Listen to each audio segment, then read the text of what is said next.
Assalamualaikum warahmatullahi wabarakatuh. Bismillahirrahmanirrahim. Apa kabar anak-anak Bu Guru semuanya?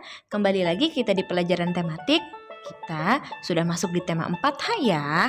Bu Guru berharap setelah PTS ini anak-anak Bu Guru semuanya makin rajin belajar dan penuh semangat. Nah, pada hari ini kita akan belajar di tema 4H, daerah tempat tinggalku, subtema 1, pembelajaran 3 dan 4. Untuk itu sebelumnya mari kita baca doa terlebih dahulu. Berdoa dimulai. Bismillahirrahmanirrahim. Raditu billahi rabba wabil islami dina wabi muhammadin nabiyya wa rasula rabbi zidni ilma warzuqni fahma. Baiklah anak-anak Bu Guru sekalian, marilah kita persiapkan alat tulis serta buku tematik 4H halaman 15. Sebelumnya Bu Guru sampaikan tujuan pembelajaran terlebih dahulu ya. Tujuan pembelajaran hari ini sebagai berikut.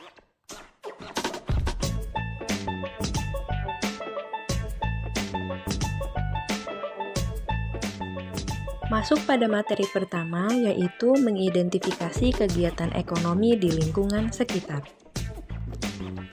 Pelabuhan Ratu terkenal sebagai daerah penghasil utama perikanan laut di Kabupaten Sukabumi. Sumber daya alam tersebut sangat mendukung kegiatan perekonomian masyarakat. Pada umumnya, kegiatan ekonomi masyarakat pesisir adalah menangkap ikan, menjual ikan di tempat pelelangan ikan, serta bertambak udang dan ikan. Keindahan laut dan pesisir pantai juga dapat dimanfaatkan oleh manusia sebagai objek wisata. Oleh karena itu, penduduk di sekitar pesisir pantai juga dapat melakukan kegiatan ekonomi dengan menyediakan jasa di bidang pariwisata. Nah, pada materi sebelumnya kalian pernah belajar ya tentang berbagai macam jenis pekerjaan penduduk berdasarkan tempat tinggal daerahnya.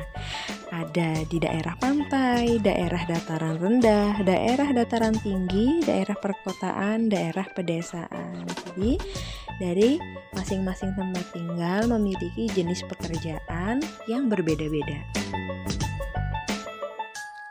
Lingkungan mempengaruhi mata pencarian penduduk di suatu daerah. Mata pencarian penduduk di suatu daerah berbeda dengan daerah lain. Coba kita simak penjelasan berikut ini.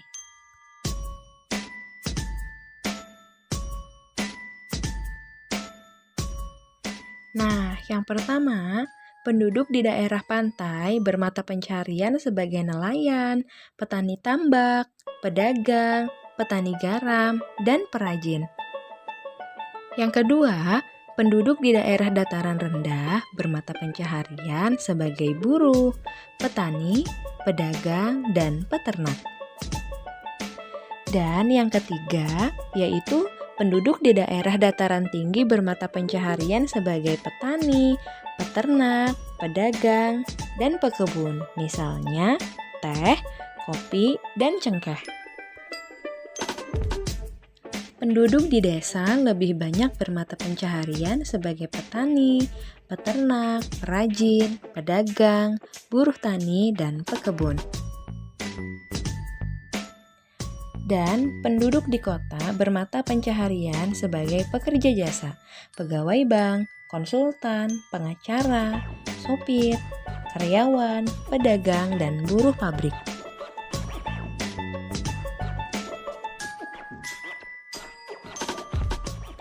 Nah, anak-anak Bu Guru semua, kemudian mengapa mata pencaharian penduduk berbeda sesuai lingkungan tempat tinggal? Karena cenderung memanfaatkan kekayaan alam di daerah tempat tinggalnya untuk memenuhi kebutuhan. Kemudian, mengapa penduduk desa dan kota memiliki mata pencaharian berbeda? Jadi, masyarakat desa bekerja sebagai petani karena banyak lahan pertanian yang tersedia. Sedangkan masyarakat kota bekerja sebagai pekerja jasa karena di kota merupakan pusat pemerintahan dan perdagangan.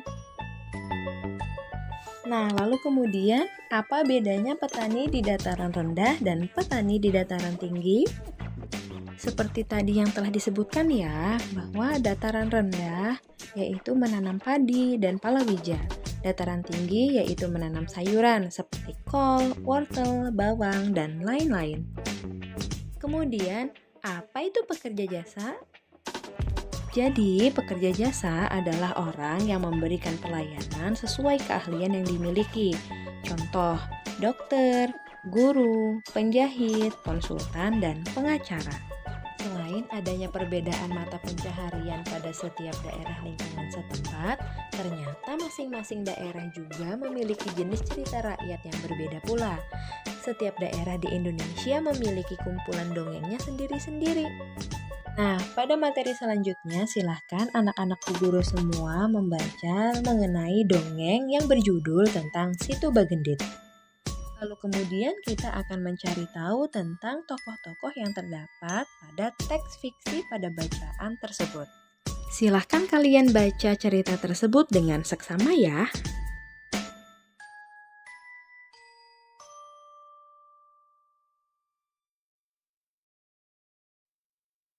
Kemudian dari bacaan tadi kita dapat simpulkan bahwa tokoh yaitu Nyai Begendit, pengemis, dan penduduk desa. Dan sifat dari tokoh Nyai Begendit sendiri dalam cerita tersebut adalah kikir, sombong, serta tidak peduli dengan penduduk sekitar.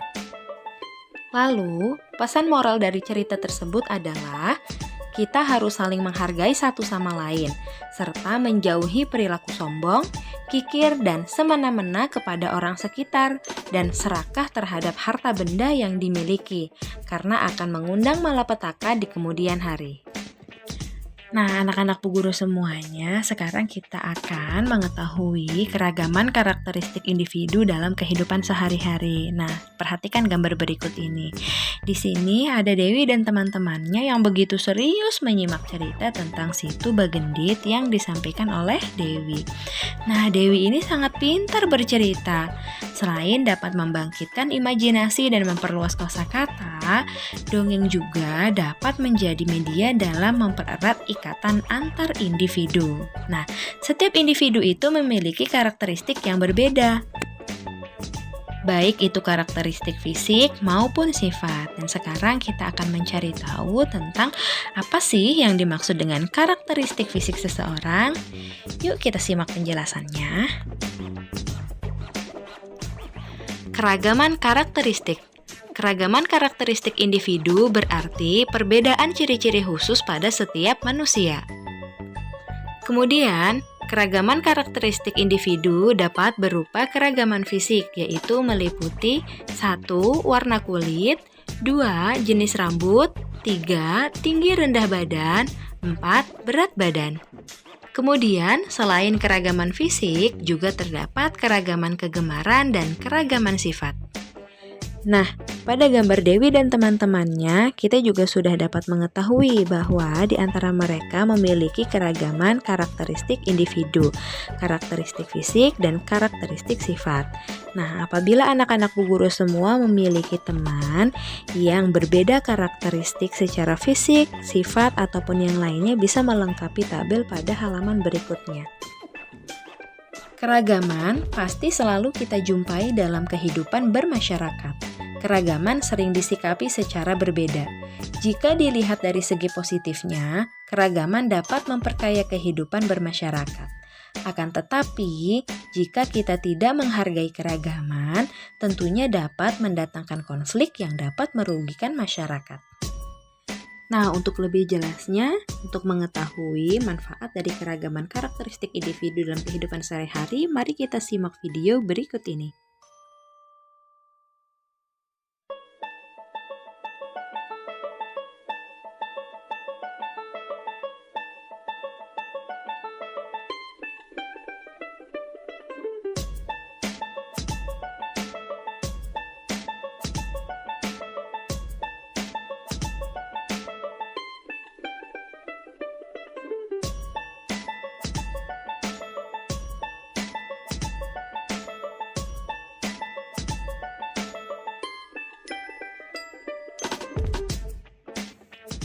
Keragaman mata pencaharian terjadi karena adanya keragaman kegiatan ekonomi penduduk yang dipengaruhi oleh keragaman lingkungan tempat tinggal seseorang. Apa yang dimaksud dengan kegiatan ekonomi? Kegiatan ekonomi adalah kegiatan yang dilakukan manusia untuk memperoleh barang dan jasa. Kegiatan ekonomi dapat juga diartikan sebagai kegiatan manusia untuk mencapai kemakmuran hidupnya. Nah, berikut adalah penjelasan dari bentuk kegiatan ekonomi.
Anak-anak Bu Guru semuanya, pada pembelajaran sebelumnya, kalian telah mempelajari tentang tokoh pada cerita fiksi. Tokoh cerita fiksi dibedakan menjadi dua, yaitu tokoh utama dan yang kedua adalah tokoh tambahan. Dan perbedaan tokoh utama dan tokoh tambahan adalah tokoh utama memiliki peran penting, ditampilkan terus-menerus, dan mendominasi cerita. Sedangkan tokoh tambahan adalah dimunculkan sekali atau beberapa kali dalam cerita, menghidupkan cerita atau sekedar pemanis cerita.